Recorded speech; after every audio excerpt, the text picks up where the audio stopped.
I want to welcome you to Session 7 in our series, Leadership in the New Testament.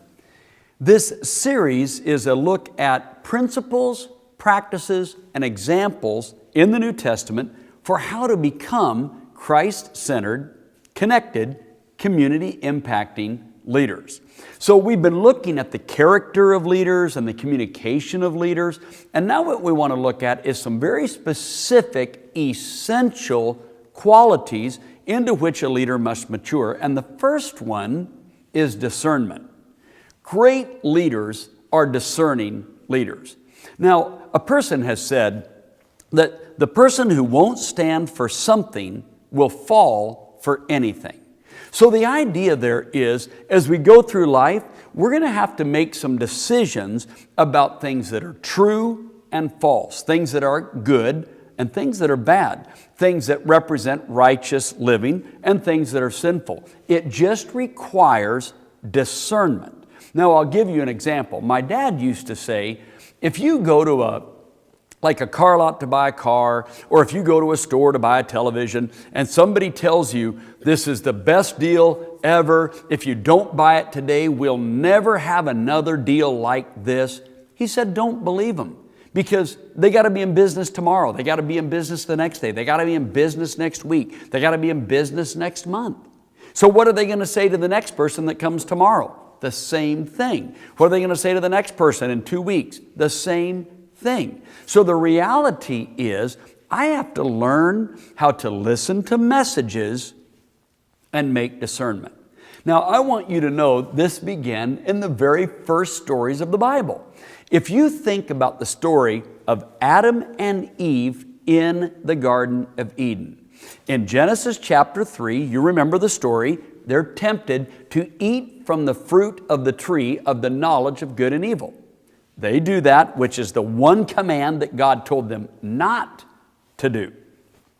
But do you notice how God approaches them in the garden? This is in Genesis chapter 3. God asks two questions. The first question is, where are you? Now, I want you to think about this. God had not lost the only two kids he had.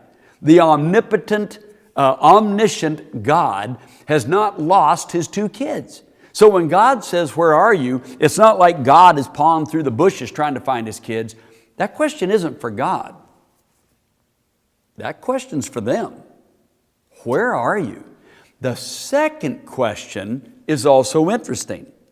When God says, where are you? Adam says, we're hiding because we are afraid, because we're naked. God's next question is, who? Who told you that you're naked? Now that might seem like not a big question to us, or even like a weird question, but see, God isn't really concerned about the content of the question. What he's trying to get them to do is do discernment. God knows, I didn't tell you to be ashamed because you were naked. I didn't tell you that you had to hide from me. So some other voice has gained traction in your mind. What God is doing with those two questions is trying to get Adam and Eve to discern what happened and why did it happen. Who am I listening to? And how did that voice gain more traction in my mind and in my actions than God's voice? When we come to the New Testament, we're going to look at Matthew chapter 22, and we're actually going to begin in verse 15. And we're going to look at discernment in the ministry of Jesus. It begins this way. When the religious leaders went out, they laid plans to trap Jesus in his words. They sent their disciples to Jesus along with some of the disciples of King Herod. Teacher, they said, we know that you are a man of integrity and that you teach the way of God in accordance with the truth. You aren't swayed by others because you pay no attention to who they are. Now I want you to notice something. Everything they said about Jesus is actually true. He is a man of integrity. He does teach the way of God according to truth. He isn't swayed by others. But I want you to look at behind the scenes. They're actually trying to sway him. This is a trap. Notice verse 18. But Jesus, knowing their evil intent. See, discernment says, I hear the words, and in this case, the words are true. But the intent is false. So discernment says, I don't just look at things on the surface. I'm committed to looking deeper. Now here's what's interesting. This same story is also told in Mark, and it's also told in Luke. In Mark chapter 12, beginning in verse 13, it says, they were trying to catch him in his words. So even though what they said about Jesus was true, a man of integrity, teaches the way of God in truth, isn't swayed by others, that was all flattery in order to catch Jesus in his words. They were trying to trick him. Luke's account of this same situation is in Luke chapter 20, beginning in verse 20. And notice it says there, they pretended to be honest. So Jesus saw their evil intent. He saw that they were trying to trap him in his words, and he saw that they were pretending to be honest. Now I want to talk very personally to you for a few minutes. You are God's leaders. God has chosen you. One of the reasons you're in this class is because you have gifts and capability that if you are willing to work with them, be committed to the principles you're learning, and advance beyond them, you can be a powerful force for good right now and even more good in the future. But you need to know something. That means that some people are going to try to ruin you. They're going to try to ruin your leadership. They're going to try to ruin what makes you a good leader. They're going to try to ruin your reputation, because if they ruin your reputation, they believe they can ruin your leadership. Now what that means is people will have evil intent. People will try to catch you in a mistake to ruin you. People will pretend to be your friend, pretend to be honest. Even when they discuss you among other people, they will be pretending to know more than they know. They'll pretend to be telling the whole truth and nothing but the truth, so help me God. But in the end, it is sinful what they're doing. Now this is interesting. When Jesus gave the Beatitudes in the Sermon on the Mount, the very last of the Beatitudes, the one he saved for the end, is this: blessed are you when people revile you, persecute you, and say all manner of evil against you falsely because you follow me. You know, we don't want to admit that this could happen. We don't want to think that other people are going to be dishonest. And I want to say something right now. Jesus did not live a suspicious life. And I'm not encouraging you to become a suspicious person, because that also creates damage and it doesn't make you to be a good leader. So I'm not inviting you to become suspicious. I'm inviting you to become discerning, that you don't just look at the surface of things, but you also look deeper for the meaning. In fact, Jesus even said, quit making judgments according to appearances and make a right judgment. So a friend of mine was working at a retail store, and another one of his friends figured out a way that they thought they could cheat the system. They thought that when people paid their bills, that they could add a gift card to the bill, but not give the person the gift card, and the person would never know the difference. What they were doing is they'd ring up someone's large order, take one of the gift cards off the rack, add it to the order, charge the people's credit card for the gift card, and then keep the gift card and spend it themselves. It worked for about a week. And then one day, the police came in the front door of the retail center, in front of everyone, arrested both of them, and took them out of the store in handcuffs. What they didn't know is that there was actually cameras recording all of it. There was an electronic record of their deception. Now, when I asked this guy, I said, "Why were you doing this? How'd this happen?" He said, "A friend of mine gave me the idea, and a friend of mine told me that it would work, and now I feel so stupid." You see, he allowed voices to get traction in his mind. He knew it was wrong, but he allowed someone to convince him that it was okay. Another friend of mine was in college. He'd started using some drugs. The way he financed it was he started selling the drugs. He had over 30 customers. One day, the police caught him. They broke into his dorm room. They took his phone.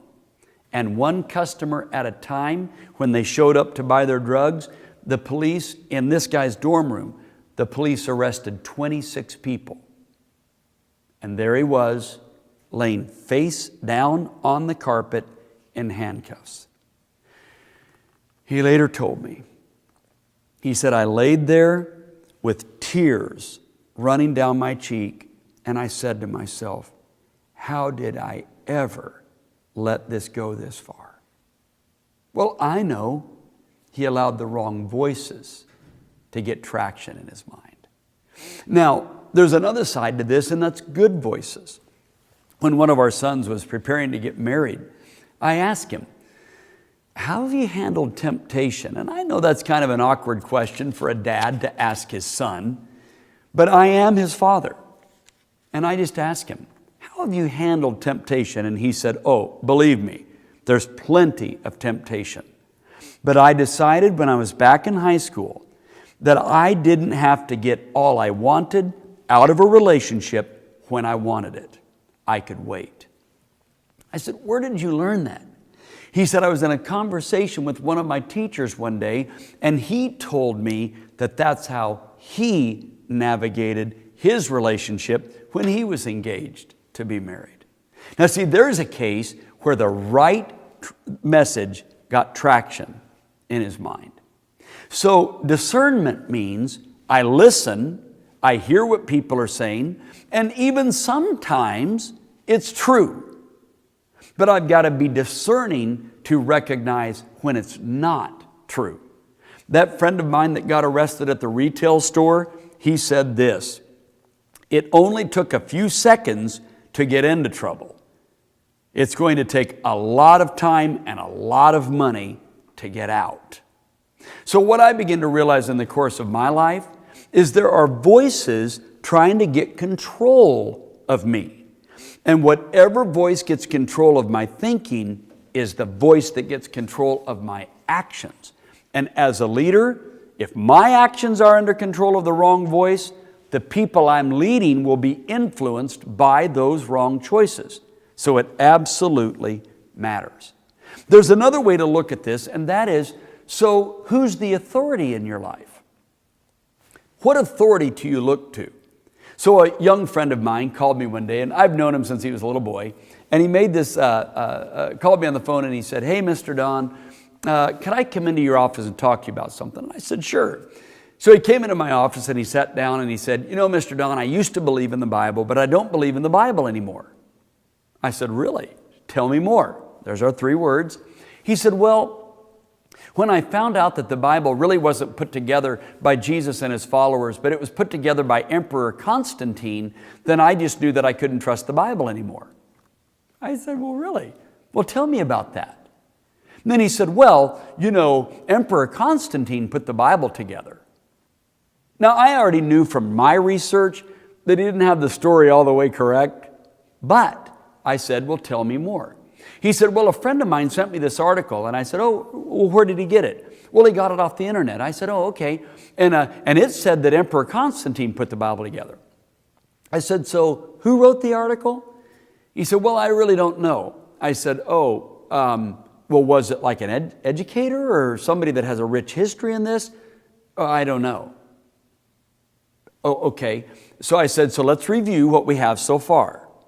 You have an article written by someone you don't know, with an education that you don't know about, and yet you're taking that article and you're allowing it to make a huge decision in your life that you no longer trust the Bible.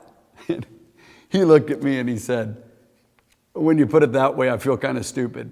And I said, well, I don't want you to feel stupid. I want you to be discerning. I don't want you to feel stupid about it. Of course, it does feel a little stupid when you think, yes, I'm making decisions off of an article off of the internet of somebody I don't know and haven't heard about and haven't investigated. There's a key word: investigated. You see, part of discernment is going the extra mile and investigating something just to see, well then, if somebody says this, what's their angle? Who are they? Are they informed? Are they educated to say it? Do they have an opinion that's been, vetted by others who have a vested interest in this? Are they the only people that have an opinion, or are there other people that have an opinion? You see, one of the things that happens to people is we become lazy-minded. We're lazy thinkers. We're not preparing ourselves the way we should. So see, a discerning leader is a person that is active in investigating and understanding what's behind what's being presented. So what I want to encourage you to do is this.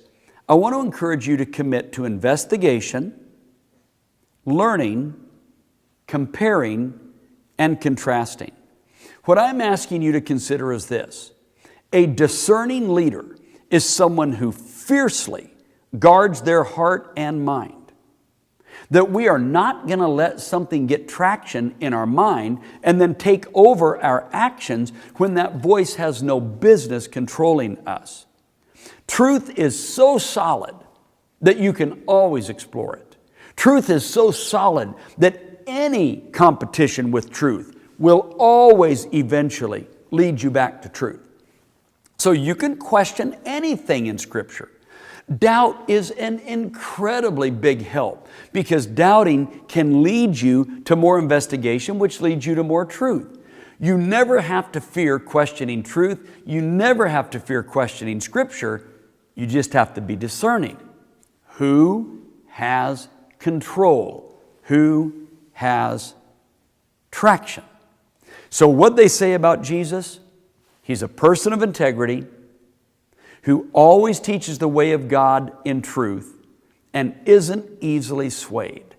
Now, even though they use that for evil, all three of those things are hallmarks of a discerning leader.